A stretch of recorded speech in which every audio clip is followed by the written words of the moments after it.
What's up, everyone? I hope that you are doing amazing today. Today, we're going to talk about something everybody wants to do, but not everyone knows how to do. We're going to talk about how to lose 1 to 2 pounds per week in a healthy and sustainable manner. Now, what I'm going to tell you here today is the truth based upon science and years of experience.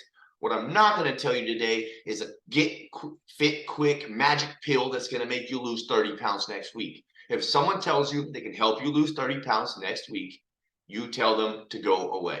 And you can be a little bit more rude if you want to, because they're trying to get over on you. They're trying to sell you some nonsense, or they're trying to completely disrupt your body. Losing that much weight, even 10 pounds in a week, is not healthy and it's not sustainable.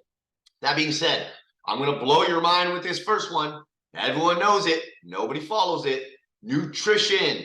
Yes, that's really, honestly, you cannot exercise. You can just focus on your nutrition and you can lose weight.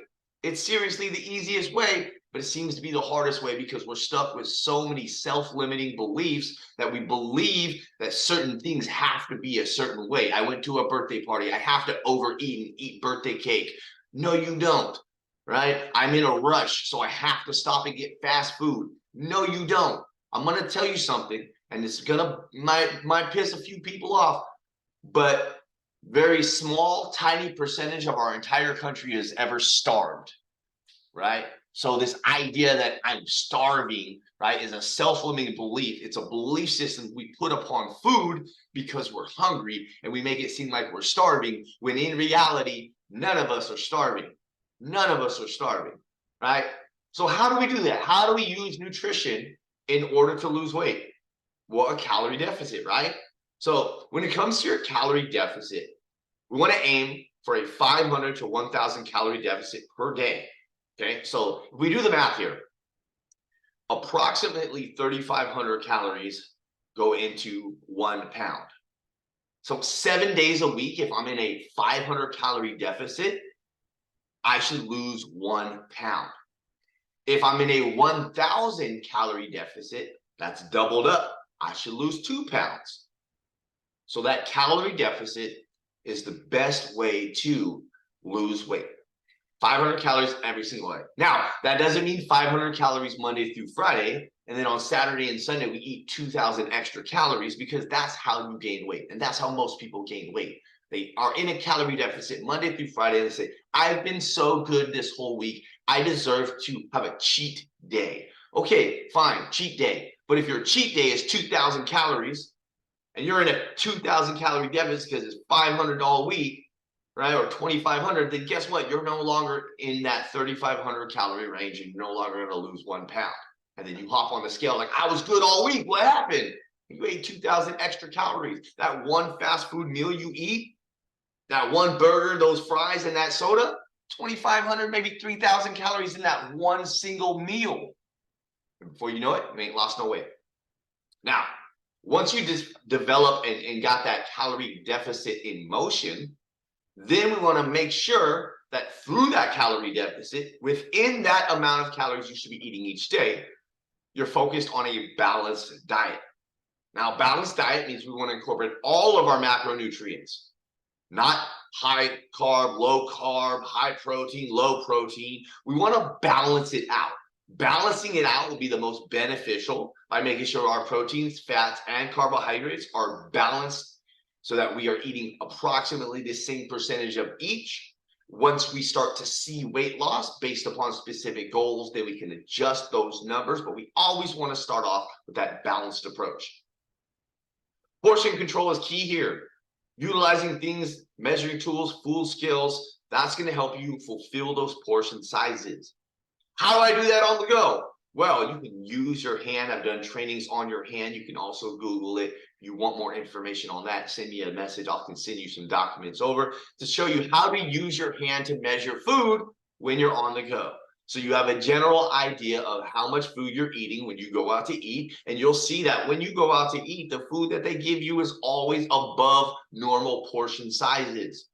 That dinner is not a normal size dinner, and therefore you do not have to eat everything on the plate.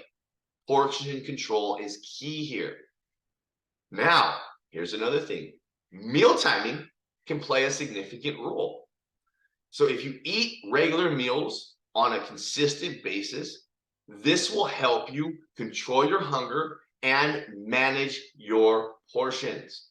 So starving yourself until noon and then eating some tiny little bit of lunch at noon and then waiting until you get off of work, and now you think you're starving because of that self-limiting belief you've put into yourself. So you're on your way home from work and think that Taco Bell is a great idea, and now you've eaten more calories on the way home than you would have it throughout the day. It's actually been shown that eating meals every 2 to 3 hours play the biggest role in helping you feel full, but it also plays a role in your insulin spike. And if your insulin spike is in control, if you're not spiking too high or too low, then your blood sugar is in control. And if your blood sugar is in control, you're less likely to crave what? Those nasty, dirty sugars that everyone wants to eat, right? You're less likely to go eat some pumpkin pie. I don't know why I said pumpkin pie, that came in my mind. It's almost Halloween, but that's the stuff that's going to cause it to happen. Carb cravings, carbs are good to an extent, but when you have carb cravings and you eat a whole bag of potato chips, a big bag by that, what happens? You gain weight. Why did you crave those carbs? Well, you didn't fuel yourself throughout the day, so your blood sugar was either too high or too low, and you needed something to fulfill that. And then make sure you're eating whole foods.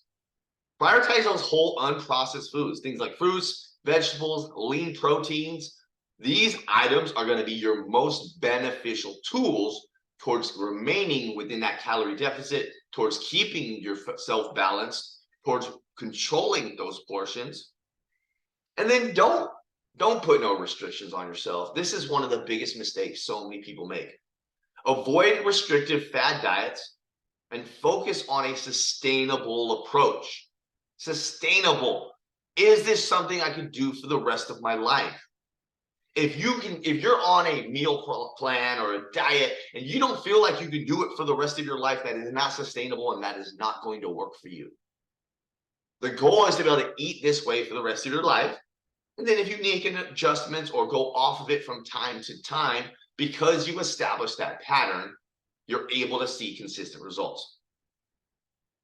Now, we all know that nutrition is going to be key, but in order to ensure that you're seeing consistent results, putting yourself in a lower calorie deficit, maybe 500 or 1,000 is not there yet.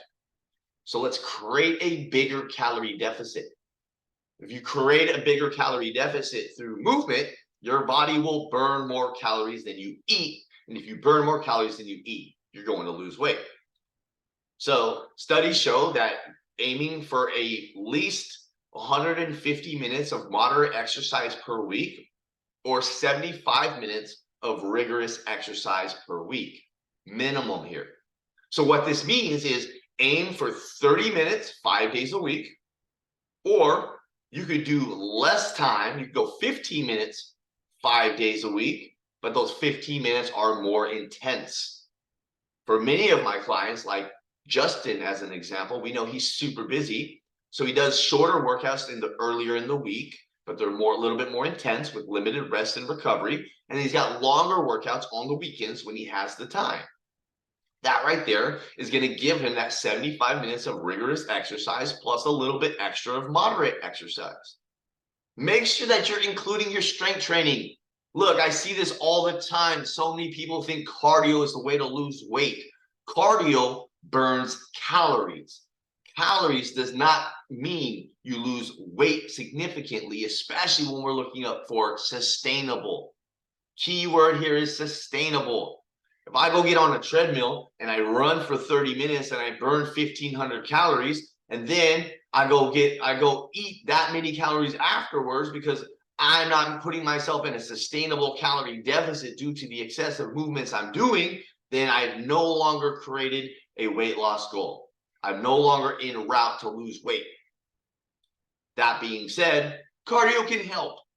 Cardio can help, but it's not the number one factor when it comes to weight loss. Strength training will always be the number one factor. minimum of 2 to 3 times per week. And then you incorporate the cardio on the days in between, or you can add some cardio to the end of your strength training.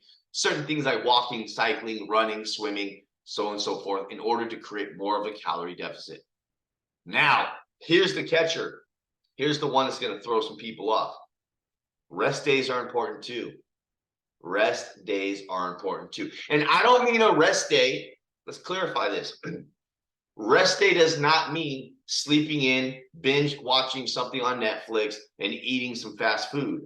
That's not a rest day. That's a reverse day, right? That's a reverse day because you're reversing your goals. You're reversing the success you've just seen. A rest day means I'm not going to go to the gym today and lift weights, but I still am going to move. I'm going to go for a walk. I'm going to go play with my kids, right? I might watch a movie, not binge watch 6 movies. You know, like sleeping in on the weekends can be helpful, but making it's Saturday, I have to sleep in because it's Saturday is not sufficient. Listen to your body when it comes to those rest days. Your body will tell you, and taking that day for recovery and muscle repair is important, but overdoing it is not important. Not the best way to go about it, okay? So, Justin, wake up. All right, so when it comes to our lifestyle here, right? Lifestyle is key. We were just talking about that before this call. Lifestyle.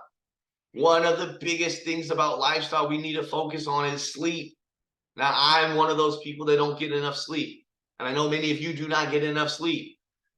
Technically, we want to aim for about 7 to 9 hours of sleep per night, right? That's the goal. How do we do that? Well, one of the biggest things is making sure that we're getting off our phones at night so that we're able to get to bed sooner. One of the biggest ways we can do that is by establishing a sleep pattern, establishing a routine before bed, establishing techniques we can utilize in order to help us go to sleep. And if we're able to utilize these techniques to go to sleep, we're able to sleep more efficiently, go to fall asleep faster, and then see the results we're looking for. Stress management is key, right? So figure out what helps you with your stress. Figure out what techniques you can utilize for your stress, and then incorporate those into your lives. Whether that's meditation, that's journaling, that's walking, you know, there's different things. Talking it out with a friend, you know, I've been really deep into doing some morning writing lately, right? Just focusing on writing some stuff. I'm working through some stuff. And so I'll get up and I'll write early in the morning and just kind of get my thoughts out or get my things that are coming out of me. And that right there is a good stress management technique for me, right? My martial arts that I do is a good stress management for me, you know, where like I'm still moving my body, but it's not super intense like lifting heavy weights or sprinting, right? But it's meditative in a way for me, especially when I'm doing like my Kung Fu stuff, because it's a lot slower, right? It really helps me like kind of like settle myself down because, you know, you guys that work with me for a while, or even if you haven't worked with me for a while, you know I'm a hard-hitting human being and I don't really play, right? So I got to utilize different techniques to kind of get my stress management down, because I'll get stressed out because Justin didn't do his workout or something, you know, like Rose is yelling at me because she can't figure out the app. I'm like, yo, like it takes time, like, you know, like I'll be stressed out. Y'all give me gray hairs over here and stuff, you know. Right. So I got to find these techniques, and you got to find those techniques too, right? Like life shows up, things happen. We were just talking about that at the beginning of this call, right? But what do we do with it? How do we overcome that stress so that it doesn't throw our entire lives off course? And then hydration. Hydration is key. Drink a lot of water. Drink a lot of water. Let me see those water jugs. Come on, everyone on the screen, pull those water jugs up. Come on. There we go. There we go. Sometimes we got some hydrated human beings on the screen, right? Why? Why is water so important? Well, first off, we're talking about weight loss here, right? So what happens if we don't drink enough water? Well, the nutrients we eat from our food don't get delivered to our muscles that we just talked about for strength training, right? And if the nutrients don't get delivered to the muscles, they don't recover. We just talked about recovery, right? And if we're not able to recover, we're not able to work out as intensely or as often as we'd like to.